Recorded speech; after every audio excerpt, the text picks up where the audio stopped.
or we got a cool program here, working with variables and variables interacting with other variables, and to produce a pretty cool result. So we might as well make this one together. Business as usual here. We're just going to create a program. You can call this one area. Make sure it's in your H drive in your unit 2 folder. And let's get going.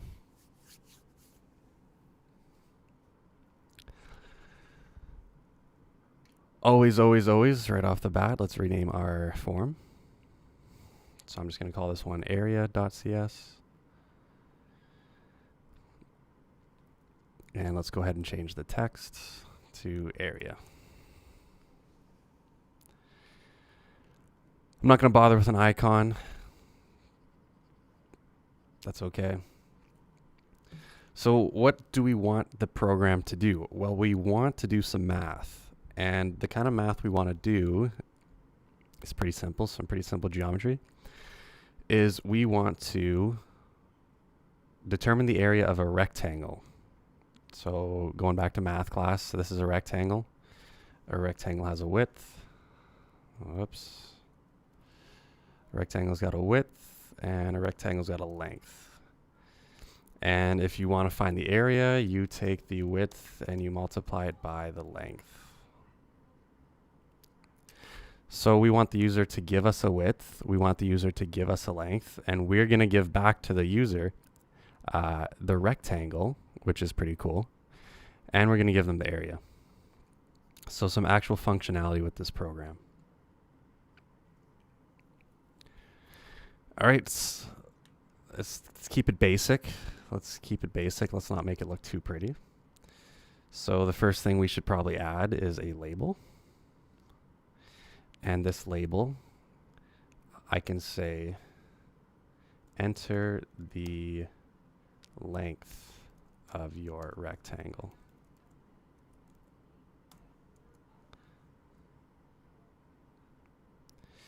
And I'll make the font a bit bigger, just like that. And I'll give this label a name. So I'll call this label length. LBL, capital L length.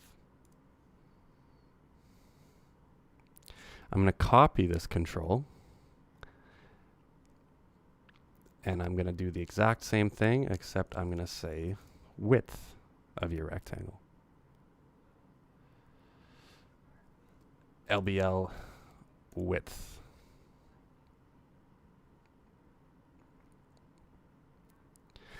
Now we need somewhere for the user to give us input. So text boxes usually work pretty good for that.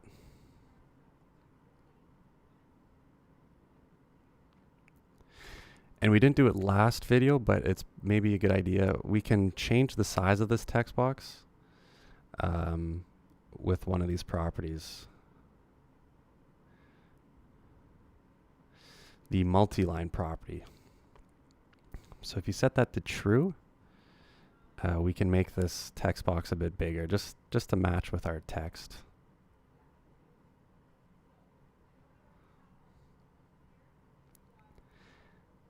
And I'm just going to make the font of this text box a bit bigger.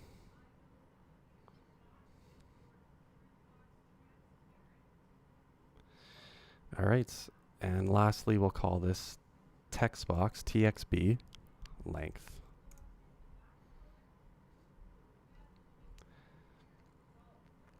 Then I'm just going to Control C to copy and Control V to paste, and put one right below for the TXB width.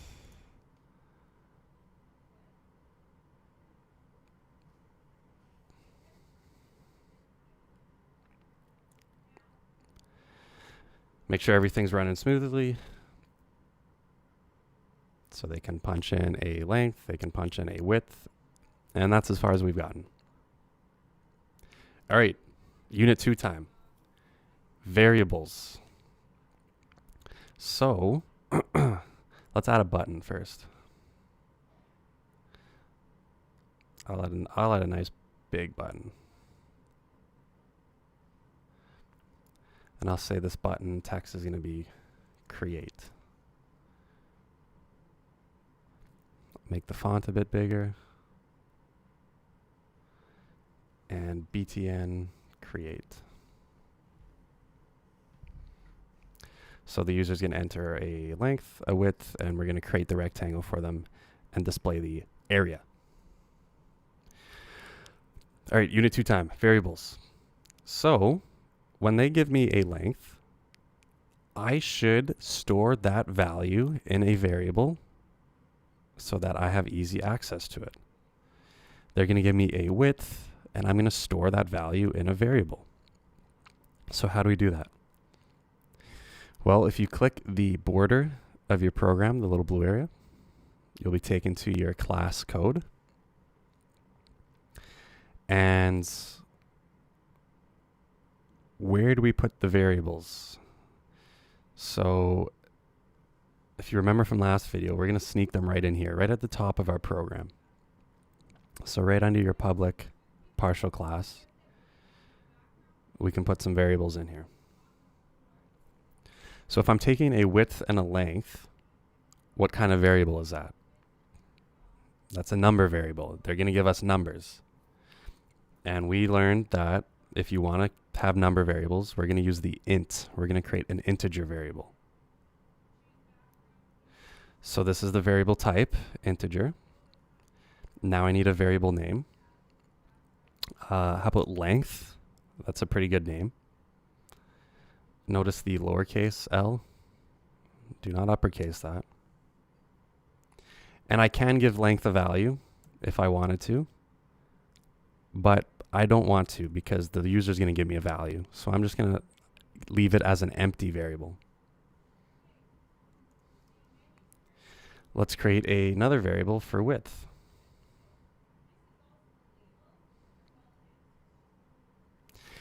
And what are we going to do with these two dimensions? Well, we're going to find the area.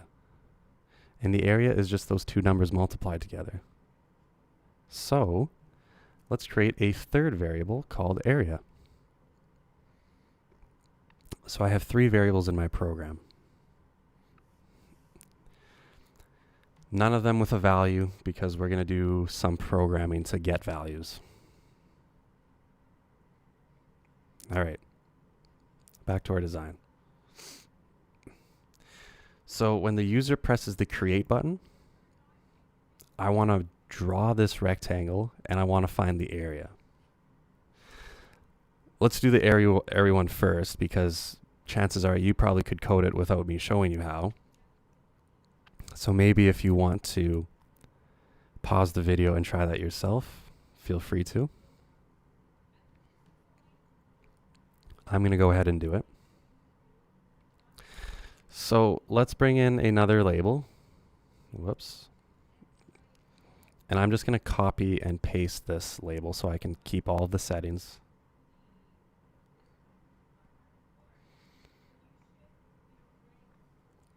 So I'm thinking ahead here. So I'm going to say the area. Actually, I'm going to create an empty label here. No text. But I'll make sure to name it label area. So this is where I'm going to display the area to the user. Obviously, I can't display the area yet because I don't know what the length and the width are. So, all right. So when they press this button, let's give them the area. So I'm going to double click this button to go to the click event.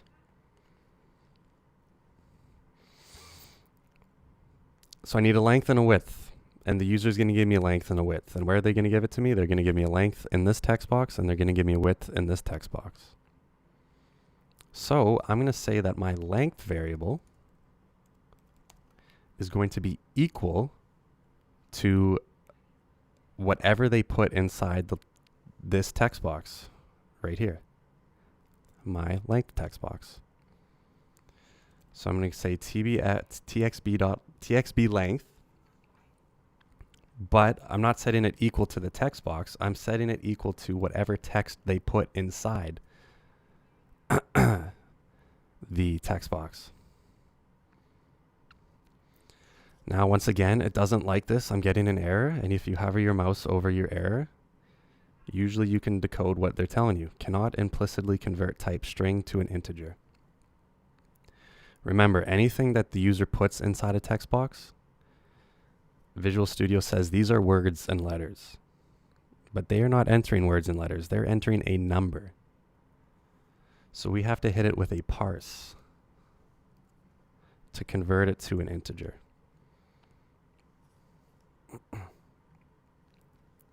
And I think last video I hit it with an int32 parse. That's a 32-bit int, which we don't need to really know about right now. So let's keep it simple. Let's just hit it with a normal integer. So we are taking whatever text the user puts inside this text box. We are making it a integer, which makes it a number.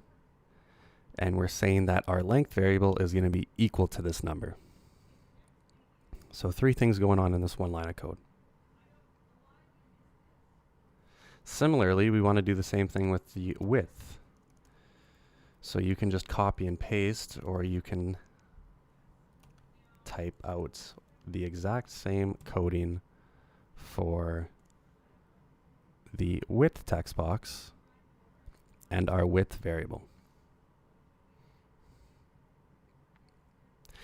So now, this is why I create variables. I have a length and I have a width, and I can use them wherever I want, and I don't have to do all this stuff anymore. I've got a length and a width. So maybe I should put a comment assigning values to our variables.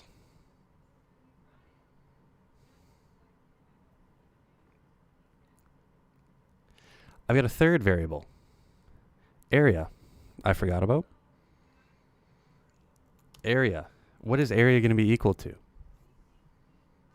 Well, what is the area of a rectangle? It's the length times the width. So this is the first math we're going to do here. So area is going to be equal to length times width. Notice the asterisk symbol I'm using for multiplication. So it's not length x width, it's shift 8. Shift 8 on your keyboard for that asterisk.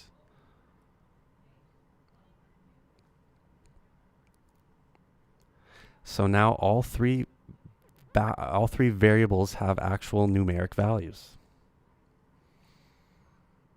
So let's use these values now. Let's use these variables. Let's put them to use. First, I want to display the area. So remember that little invisible label I created called area right down here? So I'm going to say that label area, and I'm going to change the text property of that label.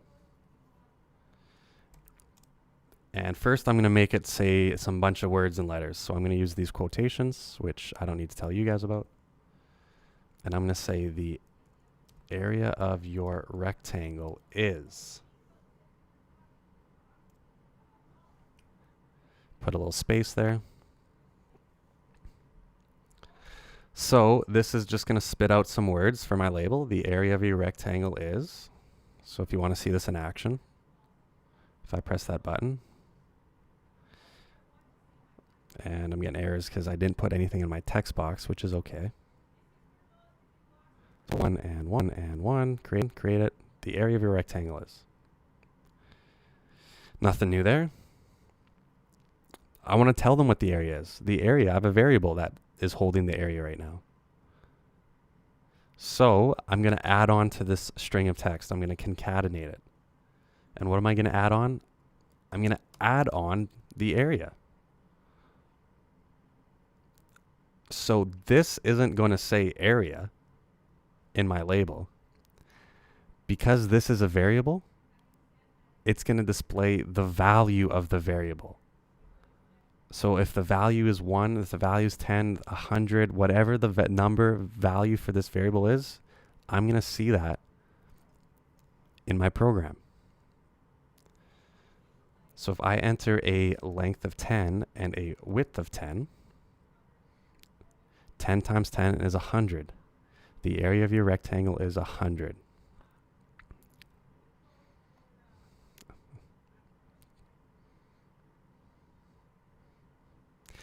And because I'm a math person, well, as all you will be if you continue with computer science, I'm going to add some text to the end of my label here. So I've got a string of text here. I can concatenate a variable, and I'm going to concatenate some more text. And I'm just going to say square units, because areas have square units. And I'm just going to put that there.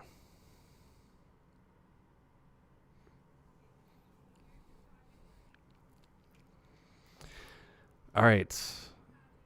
We could be done this program, but let's do one more thing. Let's actually draw this rectangle that the user is giving us. Wouldn't that be cool? How could we do that? How can we draw a rectangle based on the length and the width that the user is giving us? I'm going to insert a picture box. And I'm going to call this picture box PCB rectangle.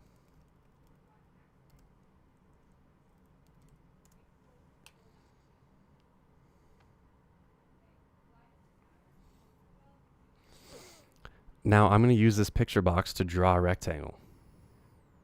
And how can I do that? Well, first of all, I'm not going to put a picture in this picture box. I'm going to just change the back color property to some color. I don't know. I'm feeling like a bluish violet today. You have all of these properties that you can change of your controls. Look at this one. You have a size property, which tells you the size of your picture box. If you make it bigger, see how the length and the width are increasing? Or I should say the width and the length.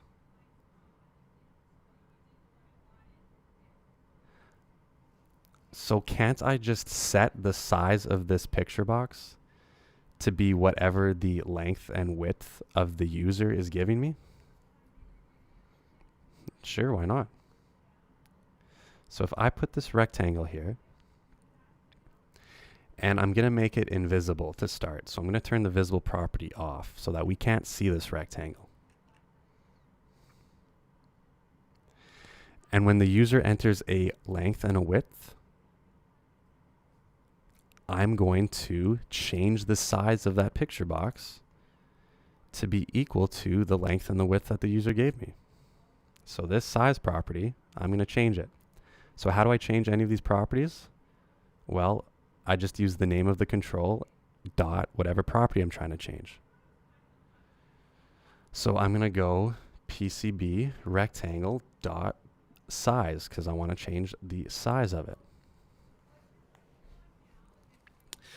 Now, the left side of the equation is always is pretty easy, but the right side always gets a little funky. So if I want to change the size property of that rectangle, I have to go new size, empty brackets, semicolon.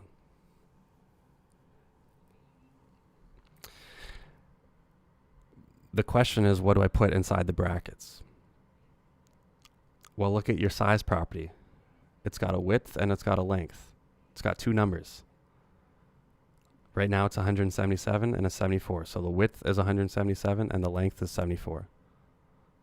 I don't want the width and length to be that. I want the width to be whatever the width is that the user sends to me. And I want the second number to be the length of whatever the user sends me.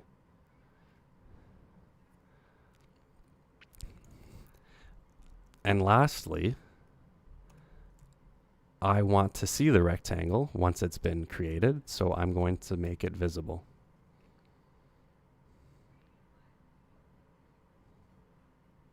So let's see how this looks. So if I go 20 length and a 20 width and I create, there's a little perfect square. The length and the width are same, so it should be a square.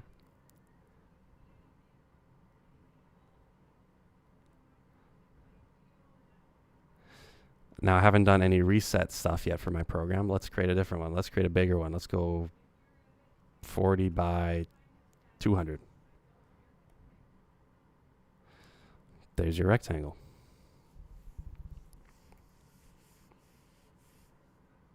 Now I believe when you are entering 40 and 200 and you're drawing this, all of your dimensions are pixels. How many pixels your computer screen is showing you. So you could change this to be square pixels because we actually have a unit. And our units are pixels. The little lights on your monitor screen.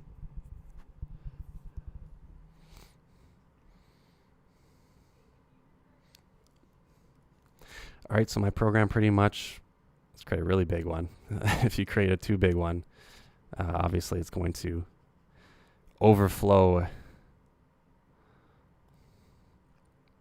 Program runs as it should. Let's do some quick cleaning up. So let's add a reset button.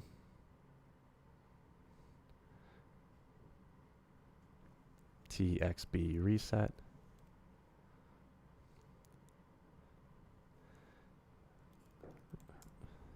Reset text.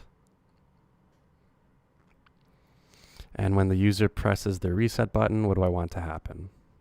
Well, I need to make the rectangle go away.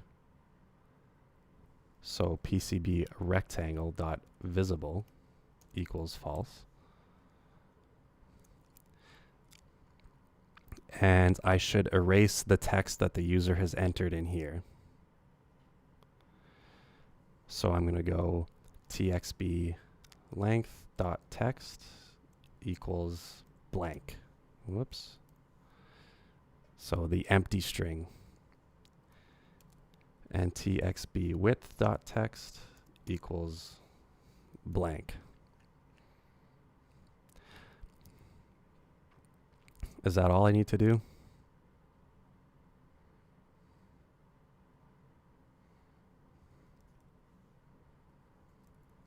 Let's take a look.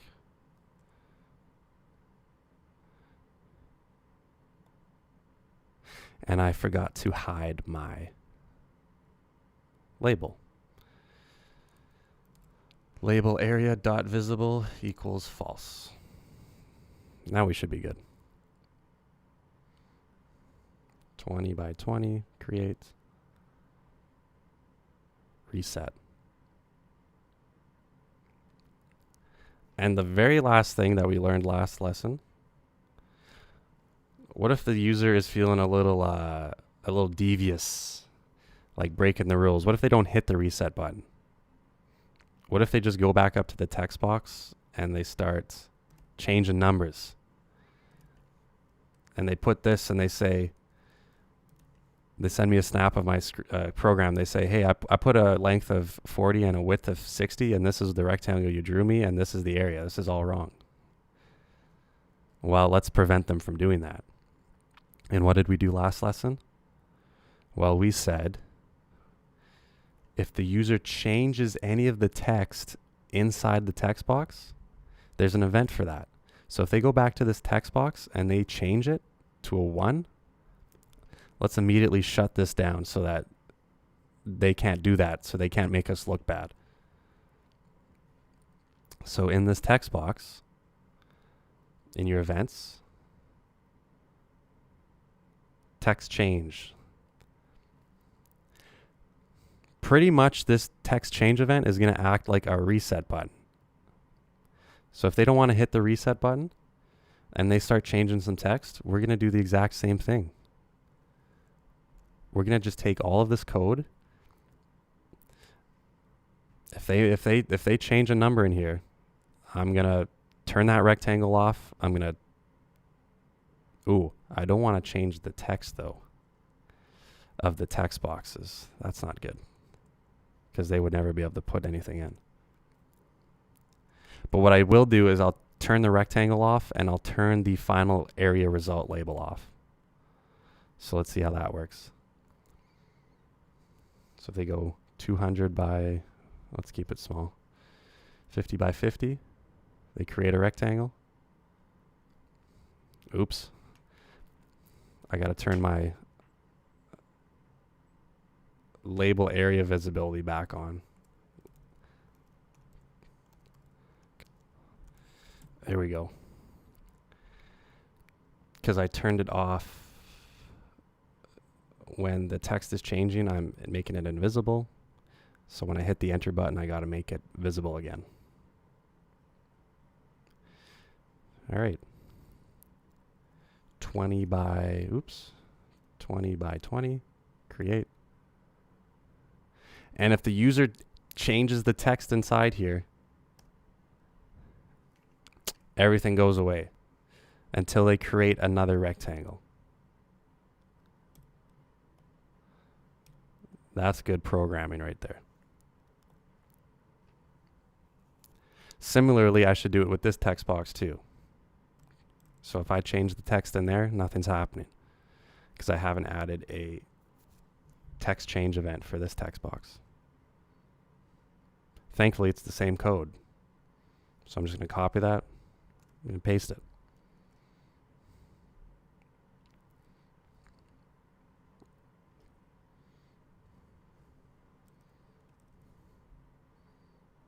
So it doesn't matter what text box they change now. Things are working as they should. And the very last thing, if I use my tab button on my keyboard and I tab to this text box, let's select all that text so I'm ready to keep adding numbers. So in this text box, let's add a enter event so that we can select all of the text in that text box. So txb length dot select all. Of course, I'm spelling things wrong. And for this text box, let's do the same thing. Let's add an enter event.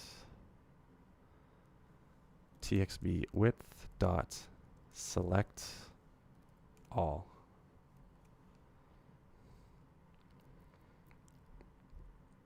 So now when I tab to either of these text boxes, it highlights everything and I'm good to go.